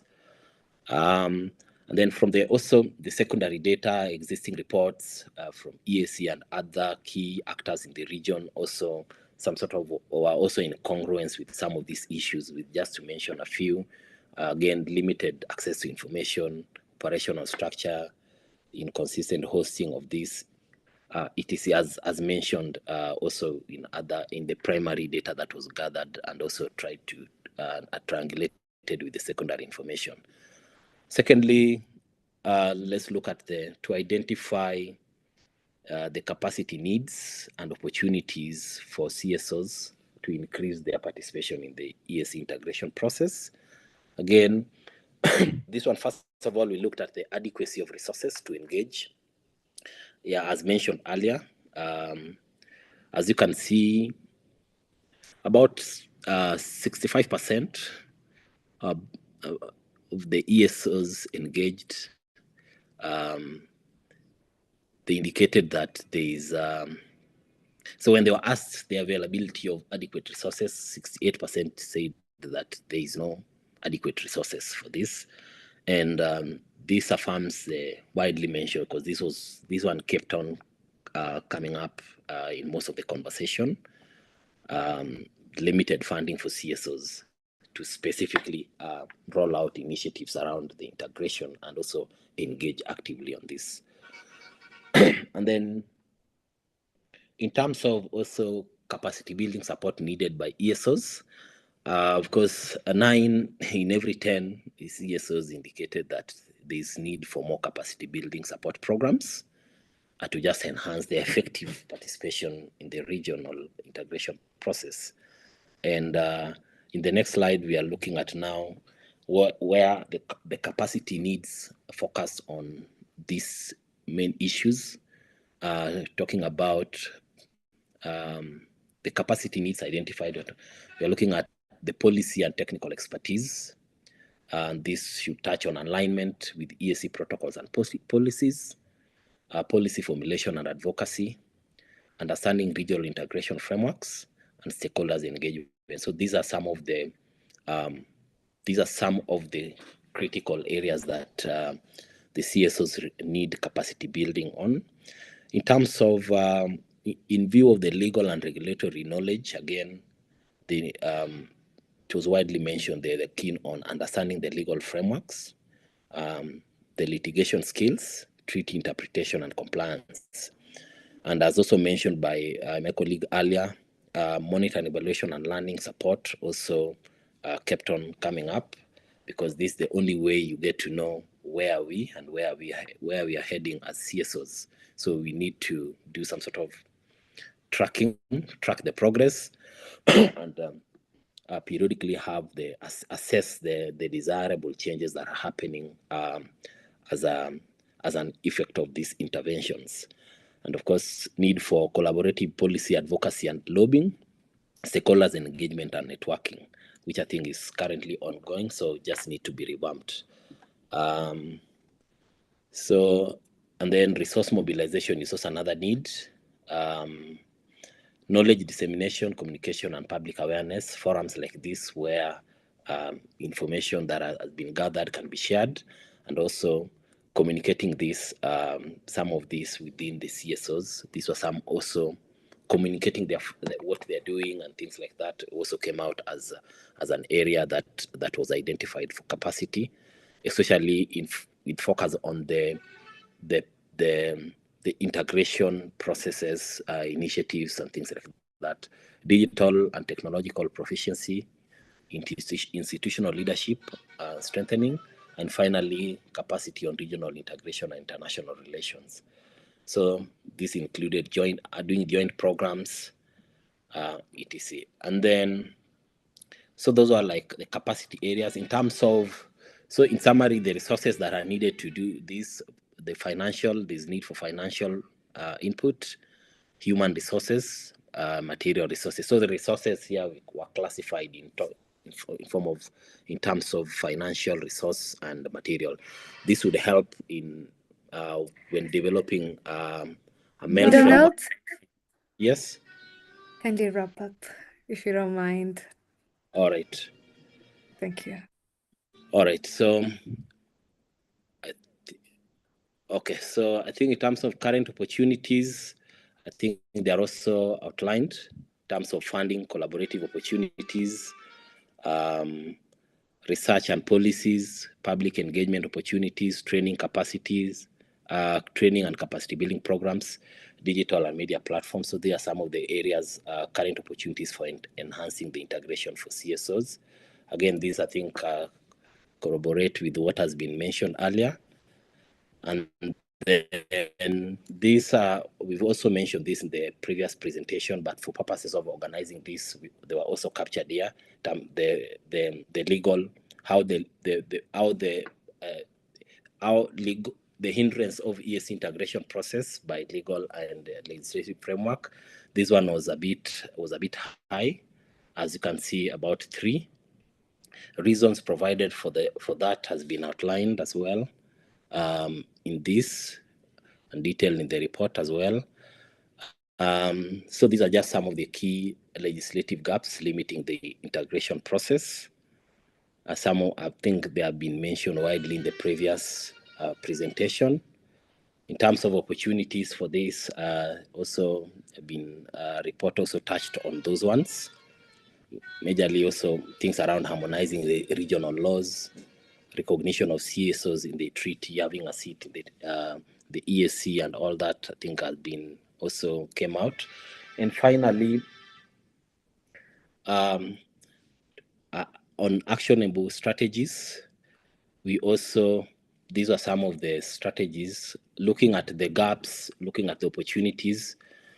These were summarized in 7. So they were classified in 2 for recommendations for EAC and recommendations for CSOs. The report details the proposed activities for each actionable recommendation. Just to quickly mention, so we are talking about enhancing visibility and awareness and civic education. Actionable recommendation also outlined on that. Strengthening stakeholder engagement in frameworks, collaboration and networking, improving communication and accountability, capacity building to support CSOs, addressing policy and structural gaps, and youth-focused engagements. All these in the second column, it now outlined specific actionable recommendation that needs to be put in place. And in the report, we also have the third column that details now specific activities that can also be considered in the programming. And then now recommendations to CSOs, again, one is establishing a unified representation framework. Yes, I think there's an umbrella This one of the umbrella bodies for ESOs, but I think this really needs to be revamped and have one that can really amplify the current efforts and the voice of all the CSOs, engaging and empowering youth-led organizations, enhancing internal technical capacity, exploring innovative, sustainable funding models. So this basically touched on just coming up with innovative, sustainable financial mechanism on how to fundraise for CSOs and forge partnerships with the stakeholders. And finally, of course, advocacy on transparency and accountability. So this is just the high level of this. Report is available detailing all this. Otherwise, I leave it up to that and open the floor for any question. Thank you so much, Donald. I hate to have interrupted you, but thanks. This was a very insightful presentation. We are now moving on to the Q&A session on both interims reports. We are ready to receive questions. In the meantime, we would like to thank so much people who are using the Q&A box, people who are using the chat, Francois, Gilbert. Your comments are really being noted, and I think most of them were responded to. I would just like to invite Baitan in the meantime to just give a generic feedback to the comments that were shared in the chat and in the Q&A, and invite the participants to raise their hand if they would like to ask a question. Then we're going to give them time to ask their questions. Baitan, if you're ready, kindly unmute. Yes, thank you, Brenna. And I want to thank everyone for the feedback that I've shared on the chat board. But I want to ensure that this document is not yet final as final. We still have a room to make minor adjustment where needed. We want this document to speak to the real issues that are happening into the partner states. So we will take notes on every point raised, and starting next week, we will expand the survey to gather more data. And please, if you come across it, don't miss the chance to fill it out and share it with the right group so that we can collect broader feedback. I do not want to respond to anything for now. I just want to take notes so that I can get as many feedback so that we can improve the document. Thank you, Brenna. Welcome. Thank you. Achilles?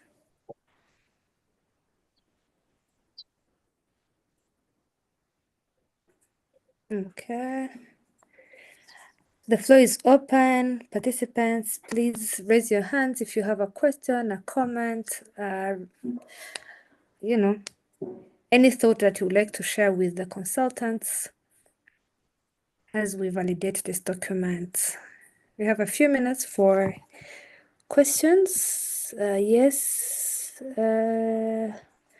Gilbert, feel free to unmute yourself.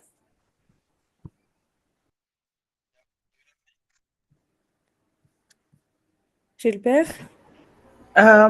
Thank you, Brenda. Brenna, this is Joyce. Thank you so much, presenters, the consultants, for the presentations on the two documents, the CSO survey and the barometer. I would just caution one thing. The recommendations that have been presented and the gap should be made very precise. And for example, those that are going to the policymakers for implementation or for uptake, I recommend strongly that they are really made very precise and recommendations that are really implementable, looking at the government structures and how things are done, and also in terms of budget. It has to be very clear, feasible, smart, and also measurable and specific. Otherwise, we'll come up with a list of recommendations, a shopping bucket, and nothing will be done about it. So I recommend that they are prioritized, sharpened, and they are made very precise, that are really categorized also according to those stakeholders that are supposed to action them. So for example, those that are going to the EAC secretariat, and those that are going to the partner states for redress, and those that are going to the civil society themselves for improving on how they can do monitoring, having a platform for discussions and all that. They should be really very specific and actionable, that knowing that these stakeholders are going to be coordinated under what? Is it under the Law Society, or is it going to be under EAC? So those are my plea, that they should be really distilled, they should be filtered, and they should be really looked at, that they are feasible, they can be implementable, and that once it is presented by CSOs, they will definitely be taken up by the SG during the SG forum, or in any forum that we are going to have, whether we will constitute a delegation of civil society to come and present this to the SG, but knowing that they will be presented and the SG will definitely take those as very feasible points. So that is my uptake, but I completely thank them for their research and presentation, and I urge the participants, if they do have further inputs, this is the time to give, so that at least the report or the study is comprehensive and has not left any other person's inputs out. Thank you. I submit. Thank you so much, Joyce. That's so insightful. I would like to call upon again Mr. Baitan. I think there is a persistent question here addressing to you, like what informed the exclusion of Burundi and DRC from the initial quantitative surveys? If you would like to touch on that. It's coming back for the second time, just briefly, because we are running out of time. So the survey was shared to a number of organization, coalitions, but also during the SG forum in Nairobi, it was also shared. But the response we got did not include direct response from Burundi and DRC. So that's why we had to put more efforts. And that's why we are also opening up an opportunity for them to give more data, to give more feedback. We respect the fact that they feel that they are not well communicated in the report. So we are giving out that room to ensure that the report is comprehensive, as Joyce said, and is capturing everything from the partner states, capturing the real data, it's capturing the real issues that are on the ground. Thank you so much. I believe members from DRC, members from Burundi, this is your time to share with us, or help sharpen this document. It's as Mr. Baitan just mentioned, it's not a final document. There's still room for data to be added in. So feel free to reach out. We've shared emails in the chat box. You can submit, your information. Then it will be added in. Brenna, sorry, I just wrote my number and my emails. So anyone that feels that there is more inputs you need to share, you're mostly welcome. I'll take your WhatsApp text. Even if you feel we need to have a more chat, a call on WhatsApp, please, you're mostly welcome. Okay, feel free to reach out to him directly. Feel free to reach out to ELS directly. Either ways, you can get to Baitan, and your thoughts can be heard. I would like to read a question before. I would like to first I'll give space to Patient Lufungulo to ask the question.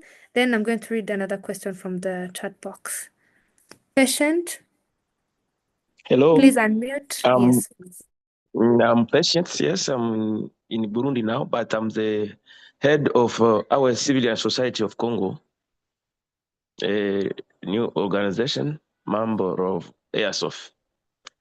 This these documents are very interesting for us, but in DRC, according gender and this barometer, we will like the researcher to come in the ground and take brute data on people when he is publishing.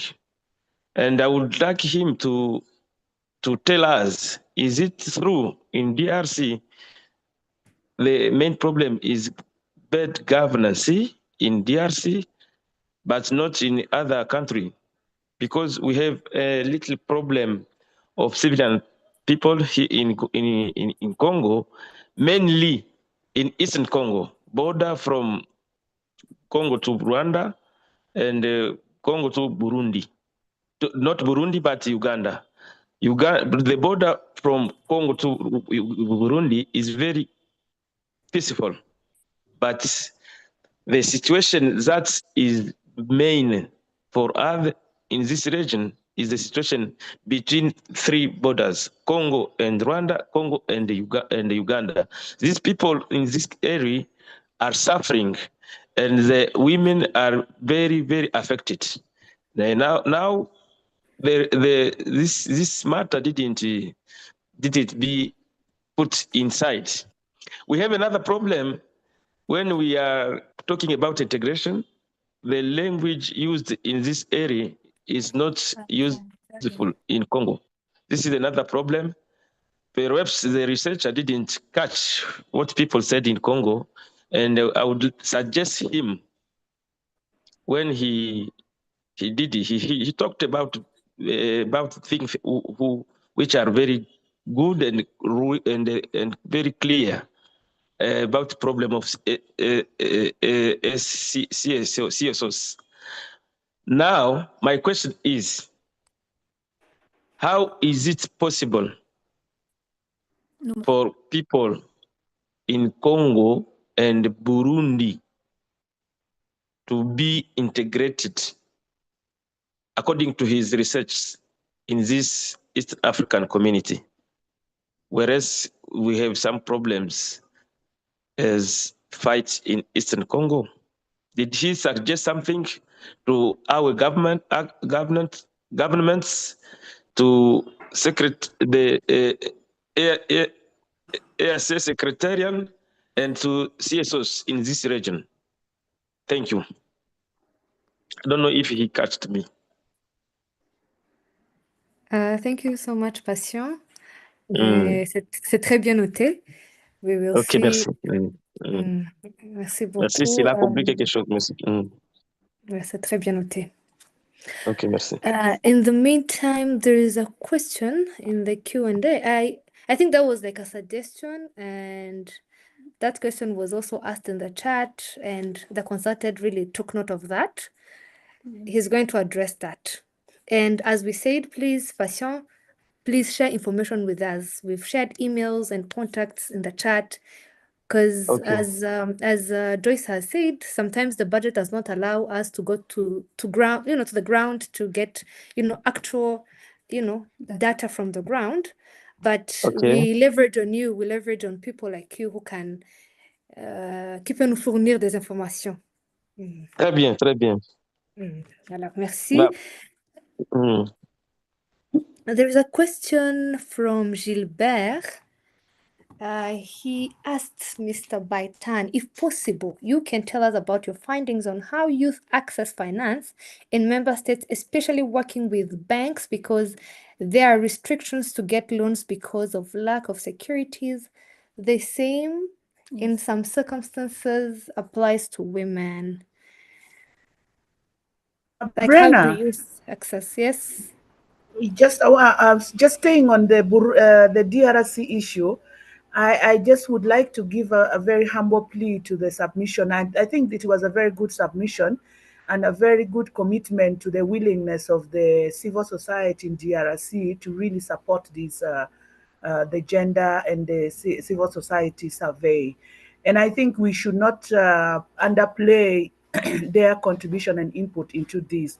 But now the question is, I would just a comment that I would like to give my brother from DRC is that much as the consultant would be really willing to come to DRC at the moment, the situation which you have rightly stated cannot really necessitate for him to even come and do what do we call it, effective consultation. So for me, as a way forward, maybe I would suggest that through you and the civil society organization in DRC can organize another virtual meeting if you feel whatever you have contributed today is insufficient, with the support of the consultant to do another CSO consultation on this. That would be the best way forward with this, because at the moment it's so difficult. We have projects even in Bukavu we can't even support because of the conflict. So this makes going to DRC a very problematic, but I would beg for your understanding and support that you continue to support us to ensure that projects that have to be implemented in DRC are really supported. Otherwise, the security situation, which you also said, makes it very, very difficult. And also for the consultant to really recommend an international diplomatic recommendation on how Burundi and DRC can work together, integrate. I think this is so difficult for him. It's also beyond the scope and tiara of this assignment.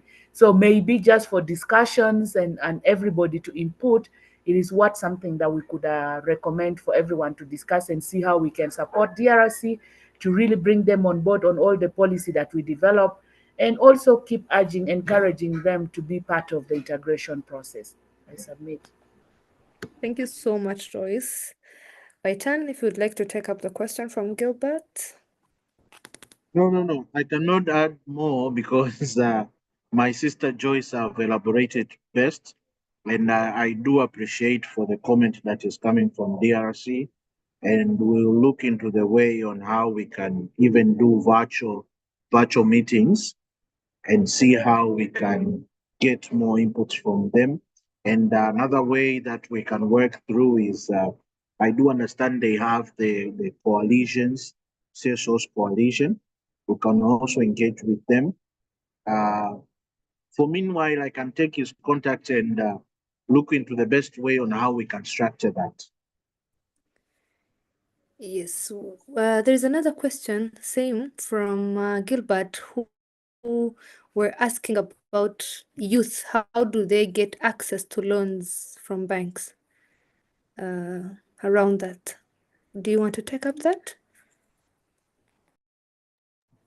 I think in the report it was well elaborated, and I think if there is a challenge with what has been documented, we are still very open to take into their comments and work upon. So I still insist that we have limited time here in the call. So I still insist that any issue that they feel that we need to communicate, we need to expand, we need to ensure that it's well captured, please communicate with us. Our doors are very open. Thank you so much. I believe we'll continue the conversation and keep the momentum. We'll share contacts on email. We'll send an email to everybody who attended this session and share contacts of the consultants so that it's easy to communicate to them or to the ELS or to GIZ. Donald, do you have a final comment? I can see you sharing your screen, or can you proceed to the validation? Yeah, so for me, I think I appreciate the feedback received from all quarters.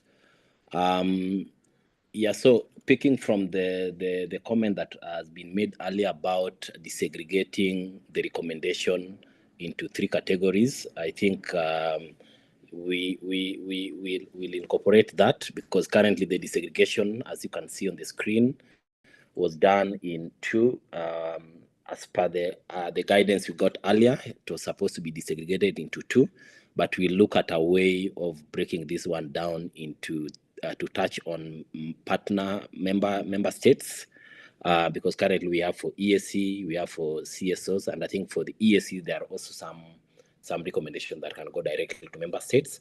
And we'd also encourage you to just take a look and even give some suggestions on the proposed activities if they make sense, because a good recommendation has also, a suggestion has been made on making the activities and the interventions very granular in terms of the level of practicality of implementing them. So any suggestions that you have around that we'll also appreciate. But here we just provided like the overall proposed activities that we felt like are really feasible. So I think that is the only comment I have. So we'll break this further. Yes. Thank you so much, Donald. Thank you, Baitan. I think we should move on to the last segment of our validation workshop today. I would like to invite GIZ to officially validate this workshop and announce the adoption of both interims after this validation, and also offer the closing remark. I know we are behind a little bit, so maybe Cyrili or Joyce, please take up the stage and take us through. Thank you very much, Brenna. And mine is actually to give a proper, or to say thank you to all the presenters, to all the participants. And we really appreciate the feedback, the inputs, the insights provided by all of you. And we are not taking them for granted. We understand that this work also has been done within the sizable resources. So for any further extra work, I understand also we'll collaborate to see how to make online sessions possible, and so that at least finally we will have a report which we're all happy about. And of course, on my end, I'm very happy today that finally we have managed to validate and adopt these two reports. So subject to the inputs and recommendations, then I understand that this will be our documents collectively. No one is going to say that I was not participating or I was not involved or in one way or another. I am very happy about that. Today we have officially adopted and also participated in validating, and this is going to be our report, all of us. So Madam Joyce, please karibu for a word, and then you can also officially close our session. Okay, thank you very much, everyone. ELS for moderating this session. Our two consultants for the work done on these two activities very well. We really appreciate that. We just now recommend that whatever has been provided through this meeting, you integrate them, fine-tune this, and ensure that all the representatives from all the partner states who have attended these meetings have been documented. Very, very important for us as we present to the EAC to really evidently show that all the partner states have participated and really have contributed to this document. So this is a collective document for all the CSOs. And also I plead that once this document is finalized, that this be disseminated widely to civil society, and through the ELS and YACSOF, it's my humble request that a representative from the partner states be constituted as part of the advocacy committee for these recommendations, so that they are able to follow up, work with you through this advocacy process to ensuring that the partner states and the EAC Secretariat and responsible institutions are really put to implement whatever we are proposing. So a small committee of 8 people from the partner states and then ELS and YACSOF, together with GIZ, be constituted of the major apex bodies of CSOs to really push this as a way forward and as recommendations from this validation meeting, and agree on a date when and where this report will be presented. is it to the SG and is it during the SG forum? I think this is very important as a way forward as we conclude this, that we know exactly where this final report is going, and these people will be representing, whether virtually or whether physically, when this is going to be presented, that is really taken into consideration. But apart from that, we really appreciate that the participants from all the partner states have participated and given their input, and that we are moving forward to really make the EAC region an inclusive region where citizens and voices of citizens takes the center stage, because without the citizens, the integration does not matter.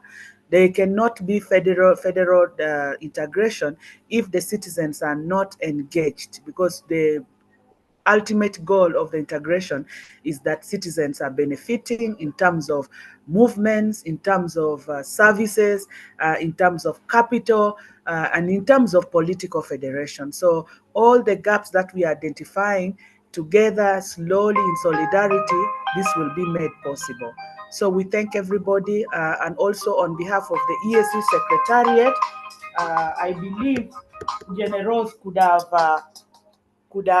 have been happy to also give a remark, but on their behalf also, I would like to say thank you, and that we will provide update to the EAC Secretariat on this validation so that they are aware and share the reports with them. So thank you so much, everybody, and I wish you all a lovely weekend, and continue to be in touch through ELS, YACSOF, and also GIZ. You are free to reach out to us in case of any question. I conclude, and I close the meeting officially. Thank you. Thank you so much, Joyce. Thank you, everybody who joined us today. The meeting is officially closed, and both interims have been officially adopted. And thank you and validated. Thank you so much for joining us today. Thank you to EU for funding this project. Thank you to all the partners, YACSOF, ELS, EAC, GIZ. Thank you so much. We are so grateful, and the voices of the citizen matters the most. You can feel free to leave.